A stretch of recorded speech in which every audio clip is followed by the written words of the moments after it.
जो मुझे बार बार एक चीज दोहराते हैं कि रोजगार की लड़ाई में कहीं ना कहीं हमारा देश पिछड़ते जा रहा है। कि प्रधानमंत्री जी ने 2 दिन पहले जो ऐलान किया कि हम 2 साल में 10 लाख नई नौकरियां देंगे, कि यदि 10 लाख नौकरियां 2 साल में मिलेंगी तो देश में बहुत सारे परिवार खड़े उठेंगे। 1 करोड़ से ज्यादा रिक्त पद इस समय भारत सरकार में खाली पद पड़े हैं। हमारे देश में अगर एक आदमी का खून गिरता है तो पूरे देश का खून गिरता है। 2 समस्याएं बहुत प्रमुख हैं, लेकिन मैं आज शुरुआत करूंगा बेरोजगारी की समस्या से, जिससे कोई आदमी अछूता नहीं है, वंचित नहीं है। यहां से मुझे दर्जनों फोन रोज आते हैं पूरे उत्तर प्रदेश के, उत्तर भारत के लोगों के माध्यम से, जो मुझे बार बार एक चीज दोहराते हैं कि रोजगार की लड़ाई में कहीं ना कहीं हमारा देश पिछड़ते जा रहा है। आज मैं ये कहना चाहता हूं कि प्रधानमंत्री जी ने 2 दिन पहले जो ऐलान किया कि हम 2 साल में 10 लाख नई नौकरियां देंगे, उसका मैं तहे दिल से समर्थन करता हूं और उनका तरफ आभार प्रकट करता हूं। यह सच है कि यदि 10 लाख नौकरियां 2 साल में मिलेंगी तो देश में बहुत सारे परिवार खड़े उठेंगे। लेकिन साथ साथ मैं ये कहना चाहता हूं कि हमारे देश में सरकारी पद 1 करोड़ से ज्यादा रिक्त पद इस समय भारत सरकार में खाली पद पड़े हैं। ये मैं नहीं कहता, ये सरकार का अपना आंकड़ा कहता है। मैं प्रधानमंत्री जी से निवेदन करना चाहता हूं कि इससे पहले कि हम लोग 10 लाख नई नौकरियां बनाएं, ये 1 करोड़ जो खाली पद हैं, अगर ये 1 करोड़ खाली पद ही हम लोग उनकी भरपाई करें तो लगभग 5 से 10 करोड़ लोग खड़े उठेंगे। हमारे देश में अगर एक आदमी का खून गिरता है तो पूरे देश का खून गिरता है। जब एक नौजवान का सपना टूटता है तो पूरा देश का सपना टूटता है। यह सवाल किसी दूसरे का नहीं है। आग कहीं और से शुरू होती है, मोहल्ले में घर हमारा भी है। हम लोगों को इस बात का ध्यान देना है। ये 1 करोड़ 60 लाख नौकरियां, लगभग 1 करोड़ केंद्रीय सरकार की और लगभग 70-75 लाख लगभग राज्य सरकारों, इसकी भरपाई के लिए हम लोगों को लगातार अपनी बात जगह जगह पे रखनी है। सरकार अक्सर ये कहती है कि हमारे पास आर्थिक प्रबंध इस समय नहीं है। ये बात सही नहीं है। क्यों? जब सरकारी नौकरी बनती है तो कोई भी सरकारी नौकरी हवा में नहीं बनती। सरकारी नौकरी बनने के साथ साथ ज्यों का त्यों आर्थिक प्रबंध होता है। अगर उस पैसे का कहीं और उपयोग हो गया तो इसके जिम्मेदार देश के नौजवान, देश के किसान और हमारे नौकरी ढूंढने वाली पीढ़ी नहीं है। जो सरकार ने वादा किया है, हम देश की जनता उम्मीद ये करते हैं कि उस वादा की पूर्ण पूर्ति होगी। क्या आप एक बात जानते हैं कि हमारे देश में अनेक सरकारों को मिला के केवल जो पेपर की फीस होती है परीक्षार्थियों की, अभ्यर्थियों की, उससे सरकार 1300 करोड़ रुपए हर सालाना कमाती है। 1300 करोड़ रुपए। सरकार का काम गरीबों के सपने के ऊपर एक बाजार और व्यापार खोलना नहीं है, सपनों की पूर्ति करना है। मैं सरकार से निवेदन करना चाहता हूं कि जो परीक्षार्थी है उसके एग्जाम देने पर यदि जगह नहीं मिली तो मेरा हाथ जोड़ के निवेदन है कि सरकार उनका एग्जाम फीस उनको लौटाना चाहिए वापस। कोई भी पारदर्शिता या समय सीमाबद्ध प्रणाली नहीं है हमारे देश में। आप जानते हो कि अक्सर ऐसा होता है कि 2016 में कोई परीक्षा लिखता है और ज्वाइनिंग लोगों की होती है 2022 में। क्यों? क्या आप जानते हो कि हमारे देश में जब एक नौजवान किसान, छोटा व्यापारी जाके लोन लेने की प्रक्रिया शुरू करता है तो इसके आंकड़े मैं आपको बताना चाहता हूं। 80% के आसपास लोन हमारे देश में, सरकारी आंकड़ा है, मेरा आंकड़ा नहीं है,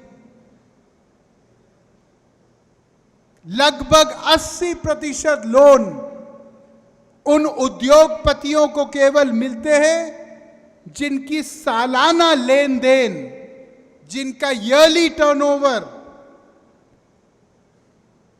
100 करोड़ से ऊपर है। 55% केवल उन लोगों के पास जाता है जिनका सालाना लेन देन 1000 करोड़ से ऊपर है। यह सरकारी आंकड़ा है वित्त मंत्रालय का। जो बाकी 20% है वो कहां जाता है? 20% में 13% उन उद्योगों को जाता है जो सालाना लेन देन 5 करोड़ से लेकर 100 करोड़ तक है। इसका मतलब 99.9% जो भारत है उसको मात्र 7% लोन मिलता है हिंदुस्तान का। अब जब एक आम आदमी आत्मनिर्भर होने का रास्ता तय करेगा तो क्या वो अपने माता पिता से पूरे पैसे ले सकता है? नहीं ले सकता, क्योंकि इतनी किसी के पास आमदनी नहीं है। उसको बैंक से मदद की जरूरत है। अब जब बैंक में सारे मदद की प्रणाली ही समाप्त है एक आम इंसान के लिए, तो वो सपना क्या साकार हो सकता है? आप मुझे बताइए। हम लोग ये चाहते हैं कि 10 लाख नौकरियां जो प्रधानमंत्री जी ने घोषित की वो जल्दी से जल्द हो। मुझे पूरा भरोसा है होगा। साथ साथ कि 2 करोड़ नौकरी प्रति वर्ष मिलेगी, उसके ऊपर भी हम लोगों को सोचना है। और मैं जानता हूं कि दुनिया की आर्थिक परिस्थितियां इस समय बहुत आसान नहीं हैं। मैं किसी के ऊपर दोष नहीं डाल रहा, लेकिन मैं केवल एक बात बोलना चाहता हूं कि ये 10 लाख शुरुआत होनी चाहिए। ये 10 लाख इस रास्ते का अंत नहीं होना चाहिए। जो 2 करोड़ नौकरियों की बात की गई थी वो नौकरियों की पूर्ति भी होनी चाहिए देश में, तभी गरीबी छटेगी। बात करना चाहता हूं इस अग्निपथ योजना की, जिसके ऊपर आज ही मैंने एक पत्र लिखा है माननीय रक्षा मंत्री जी को। यह अग्निपथ जो योजना है, इसके बारे में कई नौजवानों ने पिछले 2 दिन में मुझे सोशल मीडिया पे लिख के, फेसबुक, ट्विटर पे लिख के अपनी चिंताएं मेरे सामने रखी हैं। भाइयों, मैं सेना में तैनात एक नौजवान को एक सरकारी नौकर मुलाजिम नहीं मानता। मैं उसको एक तपस्वी, एक योद्धा मानता हूं। मैं ये मानता हूं कि जो आदमी ने अपने जीवन का सर्वस्व न्योछावर करके अपने देश के नाम त्याग करते हुए दिया है, वो आदमी तनख्वाह के लिए नहीं जी रहा, वो आदमी देश के लिए अपना बलिदान देने के लिए जी रहा है। हम उसको तनख्वाह तक सीमित ना करें, ना उसको आंखें तनख्वाह से। भाइयों, सेना की तैनाती एक बहुत घोर संकल्प और तपस्या है। मैं आपसे एक प्रश्न पूछना चाहता हूं। आज अगर कोई ये कहे कि आधे समय कोई परचून की दुकान चलाएगा और आधे समय कोई सेना का काम करेगा, तो क्या हमारी देश के रक्षा के ऊपर प्रश्न चिन्ह उठेगा कि नहीं उठेगा? हम लोग आज आपके माध्यम से एक प्रश्न उठा रहे हैं जो इस देश का हर नौजवान उठा रहा है। वो प्रश्न क्या है? वो प्रश्न ये है कि आज सरकार को 5 साल मिलते हैं देश की सेवा करने के लिए।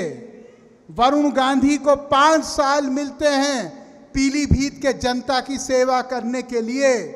तो फिर नौजवानों को देश की सेवा करने के लिए केवल 4 साल क्यों मिल दिए जा रहे हैं? ये सवाल हर नौजवान के सीने में है कि नहीं है? हम लोग भर्ती प्रणाली पे बहुत दिन से चिंतित हैं। 17 से लेकर 21 तक सेना की भर्ती होती है। मैं सरकार से आज प्रश्न पूछना चाहता हूं, अगर कोई 22 साल का नौजवान है तो क्या उसकी जवानी चली गई है? उसकी जवानी कोई काम की नहीं है देश के लिए? अगर कोई 24 साल का लड़का है तो क्या अगर वो देश के लिए अपना खून देना चाहता है तो क्या उसका खून बेकार है देश के लिए? ये प्रश्न हमको पूछने चाहिए। आज आप किसी टीवी उठा के देखो, केवल हिंदू मुस्लिम नफरत गर्दी चल रही है। मैं ये पूछना चाहता हूं, अगर हम लोग इस माहौल में लाखों लोगों को लेंगे, उनके बाद 4 साल बाद हम उनको छोड़ देंगे एक छुट्टे सांड की तरह गांव में, और हम उनको बोलेंगे कि 4 साल तक तो आपका बहुत मान सम्मान था, 4 साल तक तो हमने आपको सलामी ठोकी, हमने आपको फौजी साहब कहा, और अब आपको प्राथमिक विद्यालय के बर्तन मांजने पड़ेंगे, तो क्या इसका सेना के ऊपर, सेना के मनोबल के ऊपर, सेना के शौर्य के ऊपर कोई फर्क पड़ेगा कि नहीं पड़ेगा? जब 4 साल एक आदमी वो वर्दी पहनेगा जिस वर्दी पे हम सब लोगों को गौरव है, और 5 साल बाद वैसे लोग आत्महत्या करेंगे गांव-गांव में, क्योंकि वो डिप्रेशन में आ जाएंगे, वो डिप्रेशन में आएंगे। अगर उनकी शादियां होंगी, 4 साल बाद उनको उनके ससुराल वाले पूछेंगे कि भैया पहले तो बड़ा रुतबा था तुम्हारा, लौ लश्कर था, अभी आप बेकार हो गए हो, आप तो पढ़े हुए हो गांव में, अब क्या होगा आगे हमारे बिटिया का? क्या जवाब देंगे? मैं सरकार से पूछना चाहता हूं कि क्या एक एक आदमी जो सेना में इस अग्निपथ योजना के द्वारा जा रहा है, क्या उसके 4 साल के बाद क्या आप सबका सम्मानजनक पुनर्वास करने के लिए तैयार हैं? क्या आप उनको पुलिस की भर्ती या कोई उद्योग में भर्ती देने के लिए तैयार हैं?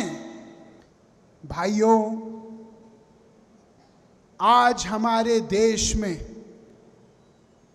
एक नई सोच की जरूरत है, और वो सोच ये है कि जब तक समाज के अंतिम व्यक्ति की आवाज नहीं सुनी जाए, तब तक कोई कानून देश में बनना नहीं चाहिए। हम लोग ऊपर से नहीं बोल सकते कि ये होगा और ये होगा, तुगलकी फरमान नहीं चल सकता। हमको देश के लोगों की नब्ज पहले जाननी चाहिए।